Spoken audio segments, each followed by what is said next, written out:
Hi friends, പുതിയൊരു വീഡിയോയിലേക്ക് എല്ലാവർക്കും സ്വാഗതം. അങ്ങനെ ഗംഗാധരൻ ബാലേന്ദ്രനെ വിളിച്ചിട്ട് പറയാണ്, ഞാൻ മറ്റന്നാൾ വരുന്നുണ്ട്, മറ്റന്നാൾ വന്നിട്ട് ബാക്കിയുള്ള കാര്യങ്ങളൊക്കെ സംസാരിക്കാമെന്ന് പറയുകയാണ്. അതിന് ശേഷം ഹോസ്പിറ്റലിൽ വൈജേന്ദ്രി അതുവരെയുള്ള ബില്ലൊക്കെ വന്നിട്ട് ബില്ല് വരുമ്പോൾ ശിവനോട് പറയുന്നുണ്ട്, ശിവനോടല്ല ഗോവർദ്ധനോട് ശിവനും രാജീവനും കൂടി പറയുകയാണ്, ബാലേന്ദ്രൻ അടച്ചോട്ടെ, അവൻ്റെ ഭാര്യയല്ലേ, അപ്പോൾ ആ ബില്ല് അടയ്ക്കേണ്ടത് അവൻ്റെ കടമയാണെന്ന് പറഞ്ഞിട്ട് ഗോവർദ്ധനോട് പറയാണ്. അപ്പോൾ ഗോവർദ്ധൻ നേരെ ബാലേന്ദ്രൻ്റെ അടുത്തേക്ക് വരികയാണ് കേട്ടോ. അപ്പോൾ ബാലേന്ദ്രനാണെങ്കിൽ ദേഷ്യം വരികയാണ്.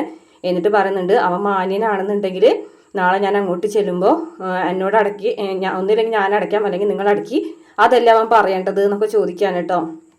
പിന്നെ നമ്മുടെ ബാലേന്ദ്രനാണെന്നുണ്ടെങ്കിൽ വൈജയന്തിനെ കാണാനായിട്ട് വരുന്നുണ്ട്. അപ്പോൾ റൂമിൽ കയറിയിട്ട് വൈജയന്തിനെ കാണുമ്പോൾ ആ ഒരു അവസ്ഥ കാണുമ്പോൾ പെട്ടെന്ന് മനസ്സിങ്ങനെ കല്ലായ പോലെ ഇങ്ങനെ കുറച്ച് നേരം നോക്കുകയും അതുപോലെ അന്ന് രാത്രി വഴക്കടിച്ചിട്ട് പറഞ്ഞു പോയ കാര്യങ്ങളൊക്കെ ഓർക്കുകയും ചെയ്യുന്നുണ്ട്.